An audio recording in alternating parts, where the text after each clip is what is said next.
सिद्धास्य सिद्धीश्वरा आचार्य जिनिशासिडोन्नतिकरा पूजा उपाध्यायका श्री सिद्धांत सुपाठका मुनिवरा रत्नत्रयाराधका पंचेते परमेष्टिना प्रतिदिनं कुर्वन्तु ते मंगलम। अनंत अनंत परम सिद्ध भगवान की जय। 1000 श्री आदिनाथ भगवान की जय। अंतिम तीर्थेश भगवान महावीर स्वामी की जय। आचार्य भगवान गुरुवर श्री विशुद्ध सागर जी महाराज की जय। सम्यक समाधान प्रदाता मुनिषि सुप्रभ सागर जी महाराज की जय। मुनिषि प्रणत सागर जी सौम्य सागर जी मुनिराज की जय। जय जन बंधुओं, हम सभी यहाँ उपस्थित हुए हैं देश के लोकप्रिय कार्यक्रम सम्यक समाधान के लिए। एक ऐसा कार्यक्रम, एक अनूठा प्लेटफॉर्म जिसके माध्यम से हम सभी के मन में उठने वाले जो विकल्प है उस विकल्पों का सम्यक समाधान मुनिश्री अपने मुखारविंद से हम सभी को प्रदान करते हैं। कितने अहोभाग्य के वह क्षण होंगे जिस क्षण में अपने मन में उठने वाले विकल्पों का समाधान पंचम परमेष्टि साधु परमेष्टि के मुखारविंद से हम सभी को प्राप्त होता है। अगर आप इस कार्यक्रम से जुड़ना चाहते हो या कार्यक्रम के माध्यम से अपने मन में उठने वाले विकल्पों का समाधान चाहते हो तो कार्यक्रम में नीचे जो पट्टी पे स्क्रॉल पे या फ्लिप पे जो हमारे नंबर चल रहे हैं, हमारे ईमेल आईडी है, उसके माध्यम से आप अपना विकल्प हम तक पहुंचा सकते हैं।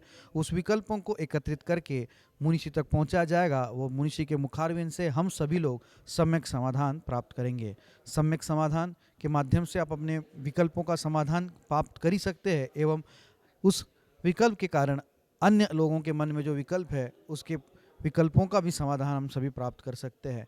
तो आप जल्द से जल्द अपने मन में उठने वाले विकल्पों को हम तक पहुंचाएं और हम सभी लोग उस विकल्प का सम्यक समाधान मुनिषी के मुखारविंद से प्राप्त करेंगे।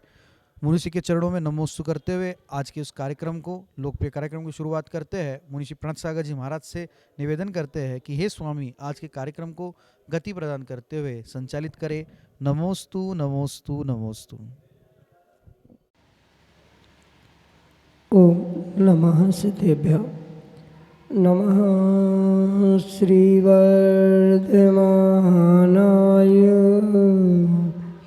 निर्धूतकलिलात्मने सालोकानां त्रिलोकानां यद्विद्यादर्पणायते यति विद्यादर्पणायते। पंच परमेष्टि भगवान की, परम पूज्य आचार्य भगवंत गुरुवर विशुद्ध सागर जी मुनि महाराज की, परम पूज्य मुनि श्री सुप्रभ सागर जी महाराज की।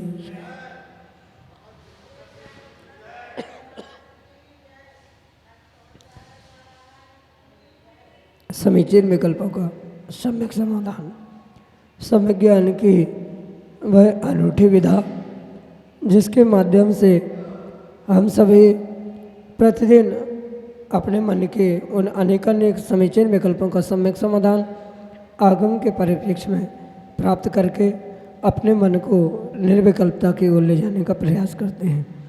और वही मन की निर्विकल्पता आत्मकल्याण की प्राप्ति का एकमात्र उपाय है। ऐसे वह आत्मकल्याण की अनूठी विधा समीचीन विकल्पों का सम्यक समाधान प्रारंभ करते हैं।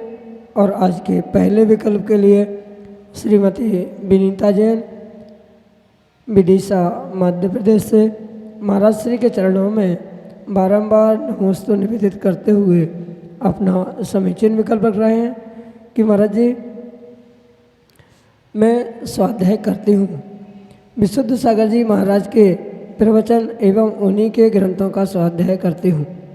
मैंने स्वरूप संबोधन, तत्वसार, सामायिक देशना, सद्देशना, वार्षाणुपेक्षा आदि ग्रंथों का स्वाध्याय कर लिया है। अब मैंने समय देशना ग्रंथ प्रारंभ किया है, लेकिन मुझे ज़्यादा समझ में नहीं आ रहा और इन्हीं शास्त्रों को फिर से पढ़ना प्रारंभ करती हूँ तो मेरा मन नहीं लगता। ऐसा लगता है कि यह सब तो पढ़ लिया है, जबकि याद कुछ भी नहीं है। तो मैं क्या करूं? कौन से ग्रंथ का स्वाध्याय प्रारंभ करना चाहिए मुझे? हमारे समीचीन विकल्प का सम्यक समाधान करते हुए हमारा मार्गदर्शन करने की अनुकंपा करें। नमोस्तु महाराज जी, नमोस्तु। ओम नमः सिद्धम। परम पूज्य आचार्य भगवान गुरुवर विशुद्ध सागर जी महाराज के, परम पूज्य मुनि श्री सप्रभ सागर जी महाराज की। स्वाध्याय को आचार्य भगवंतों ने एक अंतरंग तप के इस तपस्या में समाविष्ट किया, और मैं तो कहता हूँ इस पंचम काल में स्वाध्याय जैसा उत्कृष्ट तप शायद ही कोई अन्य होगा, क्योंकि जहाँ कोई बहिरंग शारीरिक मानसिक थकावट नहीं होती, पर मात्र श्रद्धापूर्वक उन ग्रंथों को जो आचार्य प्रणीत है, ऐसे ग्रंथों का अध्ययन स्वाध्याय करने से ही असंख्यात कर्मों की निर्जरा वहाँ पर हुआ करती। इसलिए पहली तो बार ये समझनी होगी कि भले ही ग्रंथों का स्वाध्याय करने का या वहाँ लिखे हुए पंक्तियों का अर्थ समझ में ना भी आए, पर फिर भी अगर श्रद्धापूर्वक उसका स्वाध्याय किया जा रहा है, उसे सुना जा रहा है, उसे पढ़ा जा रहा है, तो अपने आप असंख्यात कर्मों की गुण श्रेणी कर्मों की निर्जरा वहाँ पर अवश्य ही होती। इसलिए मैं तो सबसे पहले आपसे यही कहना चाहता हूँ, भले ही समय देशना जैसे ग्रंथ को आप पढ़ रहे हैं और आपके कुछ भी समझ में नहीं आ रहा है, पर फिर भी अगर श्रद्धापूर्वक उसे पढ़ने का प्रयास करोगे, पूरे ग्रंथ में पूरे स्वाध्याय में एकाध पंक्ति एकाध शब्द एकाध अक्षर भी आपको समझ में आया, माना कि नहीं भी आया, पर फिर भी आप असंख्यात गुण श्रेणी कर्मों की निर्जरा करने के लिए निमित्तभूत उस स्वाध्याय तप को छोड़ मत देना। ज़रूरी नहीं है कि प्रत्येक पंक्ति प्रत्येक अभिप्राय प्रत्येक वाक्य हमें समझ में ही आए, पर समझ में आने पर जो आनंद आता है वह बिना सोचे समझे स्वाध्याय करने में नहीं आता, ये भी परम सत्य है।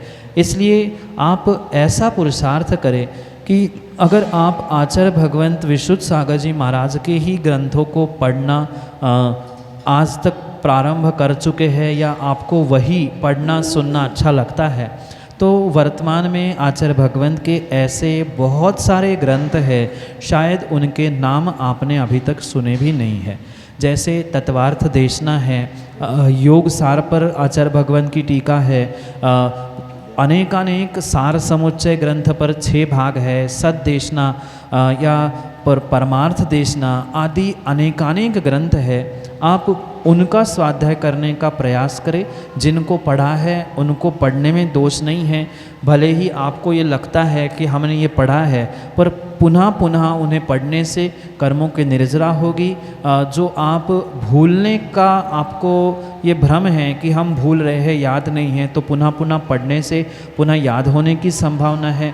और माना कि नया ही विषय भी आपको पढ़ना है, समय सार कठिन लग रहा है, तो ऐसे अनेकानेक ग्रंथ आचार्य भगवंत के हैं। जैसे सत्यार्थ बोध वर्तमान में बहुत अच्छे से पढ़ा जा रहा है। इतना ही नहीं, अन्य भी ऐसे ग्रंथ है, कुछ समय में ही वह वस्तुत्व महाकाव्य सभी के सामने आने वाला है। अगर आप आचार्य भगवान विशुद्ध सागर के ग्रंथों का ही स्वाध्याय करना चाहते हैं, तो इतने अनेकानेक ग्रंथ वर्तमान में भी मौजूद है कि आपकी पूरी पर्याय उनको पढ़ते पढ़ते ही पूर्ण हो सकती है। इसलिए पुरुषार्थ यही करे कि पुनः पुनः जो पढ़ा है उसे पढ़े। नया पढ़ना है तो भी आचार्य भगवान के अनेकानेक ग्रंथ है, उनका स्वाध्याय करे। और समझ में ना भी आए, पर समय देशना जैसे महान ग्रंथों को पढ़ने से कर्मों की निर्जरा तो वहाँ हो ही रही है। यही आपके लिए सम्यक समाधान। चेतन प्रकाश जैन, मुंबई महाराष्ट्र से महाराज जी के चरणों में बारंबार नमोस्तु निवेदित करते हुए कह रहे हैं कि महाराज जी, जिस परिवार में सूतक हो उस घर के सदस्यों को मंदिर जी में कितने अंदर तक जाना चाहिए? हमारे समीचीन विकल्प का सम्यक समाधान करने की अनुकंपा करें। नमोस्तु महाराज जी, नमोस्तु। जो सूतक पातक की व्यवस्था है और उसके निमित्त से जो आगम में आचार्य भगवंतों ने श्रावकों के लिए मर्यादा कही है, उन मर्यादाओं का पालन हमें पूर्ण रूप से आगम के परिप्रेक्ष्य में करने की आवश्यकता है।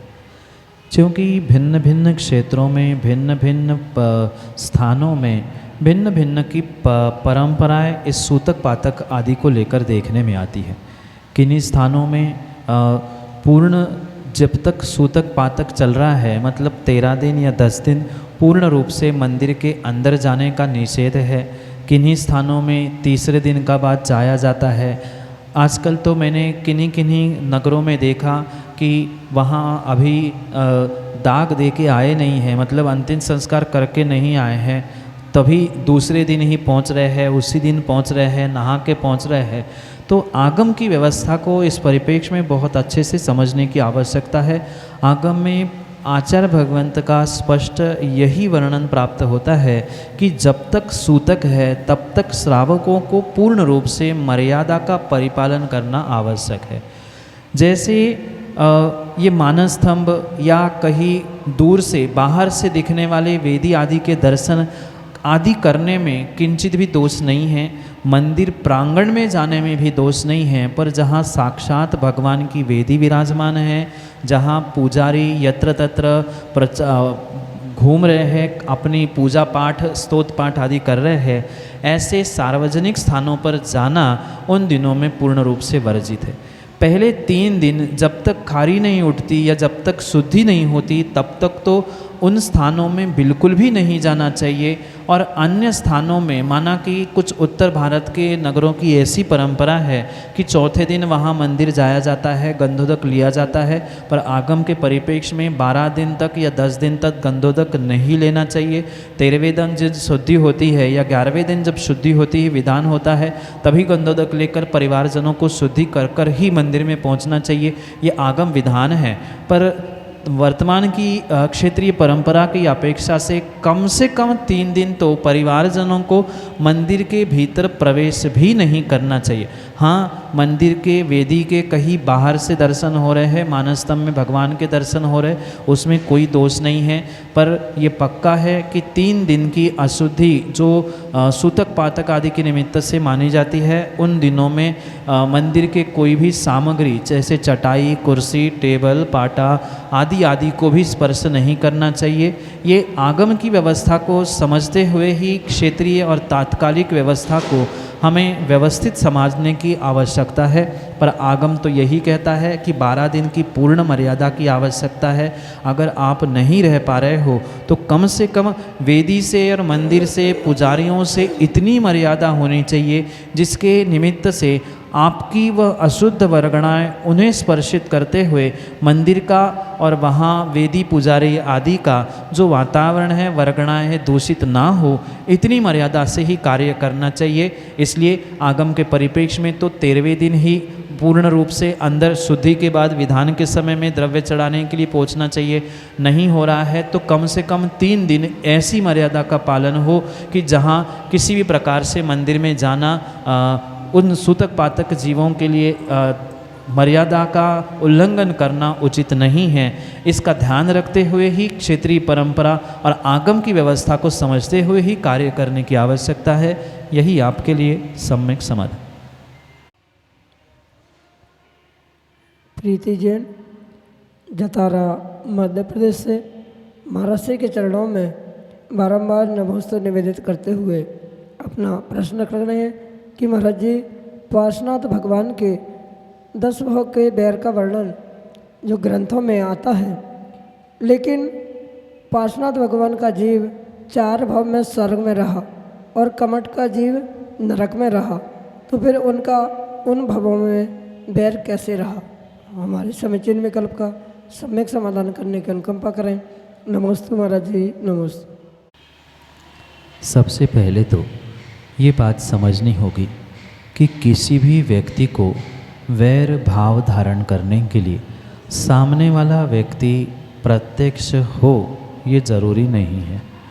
ये परम सत्य है कि पारसनाथ भगवान के 10 भवों में से 4 भव स्वर्ग और कमठ के 4 भव नरकों के हैं, पर इससे ये नहीं कहा जा सकता कि 4 भव तक कमठ के उस नरक पर्याय में उन्होंने उन पारसनाथ भगवान के प्रति वैरभाव नहीं रखे।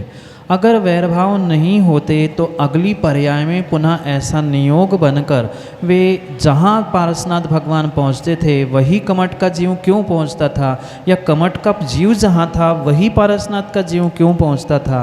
ये कहीं न कहीं उन सभी भवों के निमित्त से बांधा गया वैर ही था।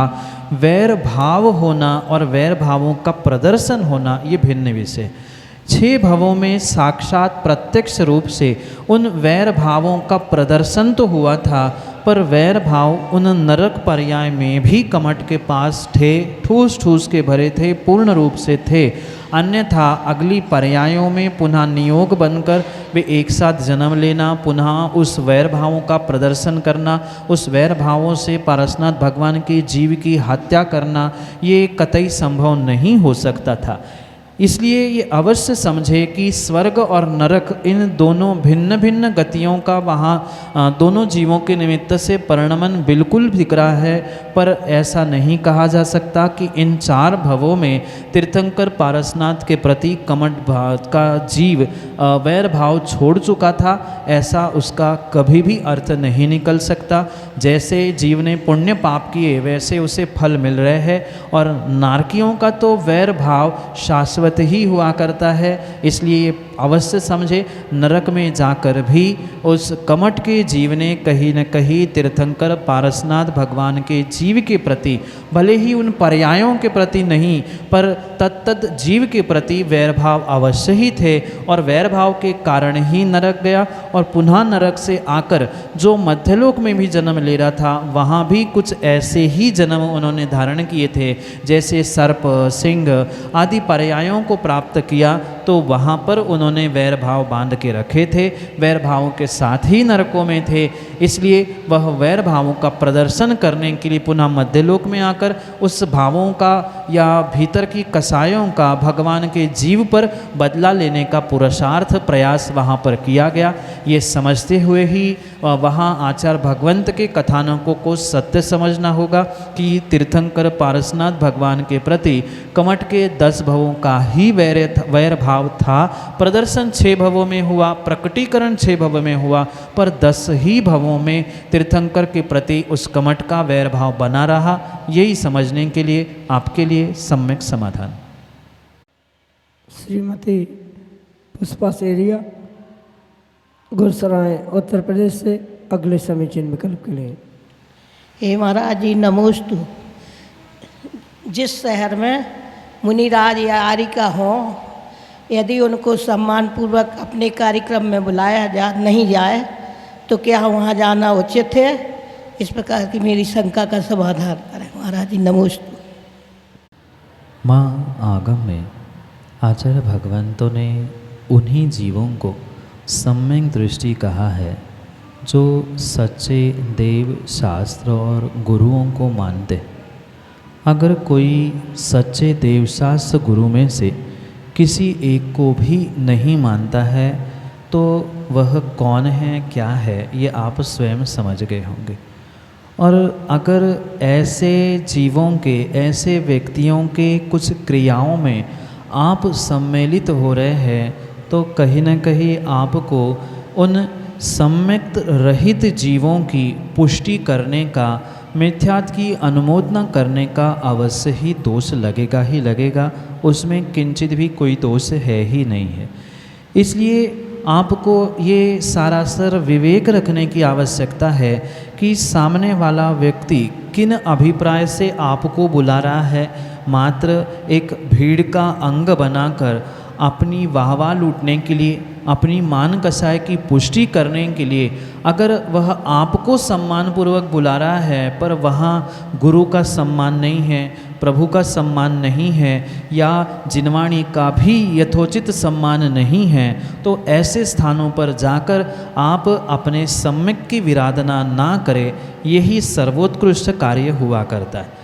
पर समस्या ये है कि व्यक्ति कोई बुरा ना मान जाए, इसलिए अपने सम्यक्त में अतिचार अनाचार लगाते हुए वहाँ उस मान कषाय की पुष्टि के लिए पहुँचता है। कायदा तो यही था कि जो सच्चे देवशास्त्र गुरु में से किसी को भी नहीं मानते हैं, कहीं ना कहीं उनके श्रद्धा में कमी है, और जो श्रद्धा से रहित है, सच्चे गुरुओं को नहीं मानता, प्रत्यक्ष आए हुए गुरु को विनय पूर्वक नमस्कार आदि नहीं करता, ऐसे उन जीवों की अनुमोदना, उनके कार्यों की अनुमोदना करना उचित हो ही नहीं सकता। जब साक्षात कुंद भगवान ने अपने उस पाहुड़ ग्रंथों में लिखा है कि पंचम काल के आखिरी अंतिम श्वासों तक सच्चे दिगंबर भावलिंगी गुरु इस मध्य लोक में ही नहीं अपितु भारत भरत क्षेत्र में भी विद्यमान होंगे, तो उससे मानना सभी जीवों के लिए अनिवार्य है। और आचार्य भगवंत इतना तक कहते हैं कि पूर्ण आगम को जानने वाला, पूर्ण आगम को मानने वाला एकाद शब्द भी आगम का नहीं मानता, उससे विपरीत मान्यता करता है, तो वह नियम से सम्यक्त्व रहित है। ये समझते हुए ही आप जैसे गुरु भक्तों को ये निर्णय करने की आवश्यकता है कि हम उनके क्रियाओं की, कार्यों की, आयोजनों की मन वचन काय अनुमोदना ना करें। यही आपके लिए श्रेष्ठतम कार्य हो सकता है, क्योंकि हमारे आगम में कृत कारित अनुमोदना तीनों भेद बताए हैं। आप भले ही प्रत्यक्ष परोक्ष पहुँचे नहीं पहुँचे, पर मन वचन काय से अनुमोदना की है, तो मिथ्यात्व के सेवन का दोष लगने की संभावना वहाँ हो सकती है। इसलिए सम्यक दृष्टि के कार्यों की ही अनुमोदना करें, जो सच्चे देवशास्त्र गुरु को ही मानते हैं, स्वीकार करते हैं। ऐसे गुरु भक्तों के ही यहाँ जाकर उनके कार्यों में संलग्न हो। मैं तो कहता हूँ मात्र धार्मिक कार्यों में ही नहीं, अपितु उनके साथ रोटी बेटी का व्यवहार भी नहीं करना चाहिए, जो हमारे दिगंबर गुरुओं को नहीं मानता। व्यक्ति उनके यहाँ भोजन करने तो जाता है, पर धार्मिक कार्यों में उन्हें वहाँ सब कुछ दिखता है। इसलिए ये धार्मिक ही नहीं अपितु लौकिक कार्यों में भी ये विवेक रखते हुए आपको कार्य करने की आवश्यकता है। अन्यथा कृतकारिता अनुमोदना से आपको भी मिथ्यात्व का दोष लगने की संभावना है। इसलिए इससे बचने के लिए ऐसे कार्यों में आप तटस्थ हो जाए, ना उनकी बुराई ना उनसे अच्छाई, माध्यस्थ भावम विपरीत वृत्तो। जहाँ विपरीतता दिखती है वहाँ माध्यस्थ भाव धारण करते हुए हम तटस्थ होकर गुरु भक्त और सच्चे देवशास्त्र गुरु के भक्त बनने का ही परिचय दे। यही आपके लिए सम्यक समाधान। सजल जैन, चिरगांव, उत्तर प्रदेश से अगले समीचीन विकल्प के लिए। नमोस्तु महाराज जी, नमोस्तु महाराज जी। मेरा प्रश्न यह है कि यदि हम भोजन या नाश्ता करके मुनिराज को आहार देते हैं तो इसमें दोष लगता है क्या? नमोस्तु महाराज जी। मुनि भोजन दे फिर करे निज आहार, इस प्रकार की पंक्ति देते हुए कवि महाराज ने स्पष्ट समझाने का प्रयास किया है कि मुनिराजों को आहार देने के उपरांत ही श्रावकों को स्वयं का भोजन, आहार पानी, चाय नाश्ता आदि करने की आवश्यकता। कायदा और आगम का सिद्धांत तो यही है कि मुंह झूठा करने के पूर्व ही श्रावकों को मुनिराजों की आहारचर्या निर्विघ्न संपन्न कराने की आवश्यकता है, क्योंकि ये अतिथि संविभाग नाम का श्रावकों का व्रत हुआ करता है। माना कि आप व्रती भी नहीं हैं, श्रावक भी नहीं हैं, पर जैन कुल में जन्मे हुए प्रत्येक उस आबाल वृद्ध का कर्तव्य हुआ करता है कि नगर में अगर साधु है तो कम से कम नगर में साधु होते समय पहले निर्ग्रंथों को, मुनिराजों को आहार दिया जाए, और उसके उपरांत ही आप चाय नाश्ता पानी आदि कर सकते हैं। ठीक है, कोई बहुत विषमता में कोई फंसा है, जिनकी दवाई है, कोई बहुत बीमार है, गंभीर तरह से स्वास्थ्य खराब है, ऐसे विषम परिस्थिति में कोई दवाई लेने के लिए कुछ खा पी कर फिर आहार दे रहा है, तो ये कुछ विषमता का कारण है। पर इसे किसी भी प्रकार से राजमार्ग बनाना उचित नहीं है। जब धन कमाते समय, अन्य कार्य करते समय आप अपनी भूख प्यास आदि रोक सकते हैं, तो मुनिराज को आहार देते समय, देने के पहले आप अवश्य ही अपनी भूख प्यास को उपशमन कराते हो या उसे रोकते हुए तपस्या भी कर सकते। उतने समय तक आपने बुद्धिपूर्वक त्याग किया, मुनिराज के आहार होने के बाद ही मैं जल पानी भोजन ग्रहण करूँगा, एक प्रकार की आपकी तपस्या हो गई, वो भी कर्मों की निर्जरा करेगी। आपने मुनिराज को दान दिया तो दान देने से पुण्य मिला, भले ही आपने स्वयं का द्रव्य नहीं दिया, दूसरे के घर में जाकर निर्विघ्न आहार करवाए, वहाँ वैयावृत्ति का आपको पुण्य मिल गया। इसलिए ये अवश्य ध्यान रखें, नगर में अगर साधु है, हम साधु के साथ रह रहे हैं, तो सबसे पहले निर्ग्रंथ साधुओं की निर्विघ्न आहारचर्या करावे और उसके उपरांत ही आप भोजन ग्रहण करें, यही उत्कृष्ट कार्य है। माना कि कुछ विषमता है, कुछ बहुत छोटे बालक हैं जिनको भूख नहीं सध रही है या भूख सहन नहीं हो रही है, जिनकी जो वृद्ध है, जिनको दवाई आदि खाने की आवश्यकता है, उनके लिए मर्यादा नहीं है। पर आप जैसे जो जवान हैं, युवा हैं, उनको तो पूर्ण रूप से इस बात का ध्यान रखना ही होगा। भगवान का अभिषेक, भगवान की पूजन, निर्ग्रंथों को दान, कभी भी भोजन पानी चाय नाश्ता आदि करते हुए नहीं देना चाहिए। इतनी शक्ति युवा अवस्था में अवश्य ही व्यक्ति के पास हुआ करती है, इसलिए उसका प्रयोग करते हुए ही आप ये ध्यान रखें कि मुनि भोजन दे फिर करें निज आहारे। मुनि राज को आहार कराने के उपरांत ही श्रावकों के लिए भोजन नाश्ता आदि करने की आज्ञा आगम में दी गई है। माना कि कुछ विषमता के कारण एकाध दिन आपने ऐसा नहीं किया, तो उसके लिए प्रायश्चित लेके अपने दोषों का उपशमन करने का प्रयास करना। पर कायदा यही है कि मुनिराज के आहार होने तक आप आहार स्वयं ना ग्रहण करें। माना कि नगर में मुनिराज है और आपकी आहार देने की व्यवस्था नहीं बन रही, अनुकूलता नहीं बन रही, तो कम से कम वह समय टालकर आपको भोजन ग्रहण करना चाहिए जिस समय पर मुनिराज आहार ग्रहण करते हैं। आहार की बेला को टालकर, मतलब लगभग 10-11 बजे तक ये भावना भाकर भोजन करने चाहिए कि जितने भी धरती के देवता आहार ग्रहण करने जा रहे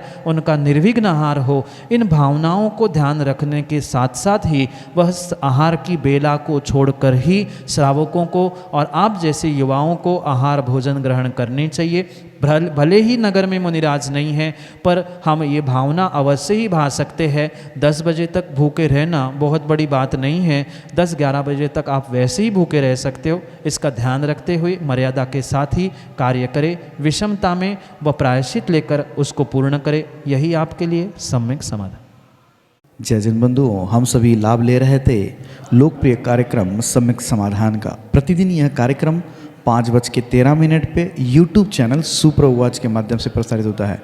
मुंशी सुप्रभ सागर जी का नाम सुप्रभ, वाणी का पर्यायवाची नाम उवाच, सुप्रभ उवाच, यस YouTube चैनल के माध्यम से मुनिश्री के प्रवचन एवं ये सम्यक समाधान प्रतिदिन प्रसारित होता है। आप सभी लोग चैनल को सब्सक्राइब करें एवं बेल आइकन को जरूर दबाएं ताकि नोटिफिकेशन के द्वारा आप सब चीज़ों को अप टू डेट रह सकते हो।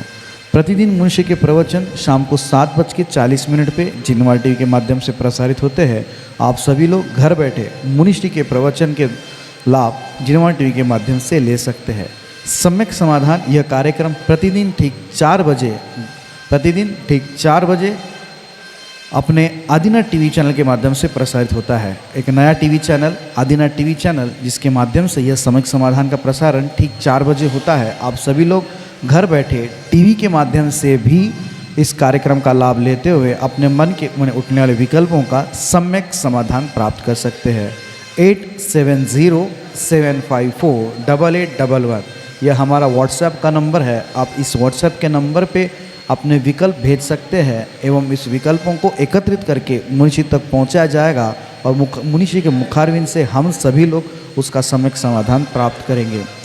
अगर आप व्हाट्सएप से टाइप नहीं कर सकते हो तो एक कागज़ पेन पे अपना नाम, अपने शहर का नाम, अपना विकल्प लिख के उसकी फ़ोटो खींच के आप हमें व्हाट्सएप कर सकते हैं एवं उस फ़ोटो को व्हाट्सएप के द्वारा हम तक पहुंचा दें एवं उसके माध्यम से आप अपने विकल्प हम तक पहुंचा सकते हो। samyak.samadhan@gmail.com यह हमारी ईमेल की आईडी है। अगर आप ईमेल के माध्यम से आप अपने विकल्प भेजना चाहते हो अपने ईमेल के माध्यम से अगर आप ज़्यादा उसको अपने विकल्पों को हम तक पहुंचाना चाहते हो तो हम अपने विकल्पों को आप जीमेल के माध्यम से samyak.samadhan@gmail.com इसके माध्यम से आप आपके विकल्प हमारे तक पहुंचा सकते हो। प्रतिदिन मुनीषी के प्रवचन 2:30 पे आदिनाथ टीवी चैनल के माध्यम से भी प्रसारित होते हैं। आप सभी लोग आदिनाथ टीवी चैनल के माध्यम से भी मुनीषी के प्रवचन का लाभ ले सकते हैं। आज के लिए इतना ही। ऐसे ही नाविन्यपूर्ण विकल्पों के साथ हम आप तक पहुंचते रहेंगे। तब तक आप देखते रहे सुप्रभुवाच। आप सभी को जय जिनेंद्र मुनीषी के चरणों में कोटिशा नमोस्तु नमोस्तु नमोस्तु।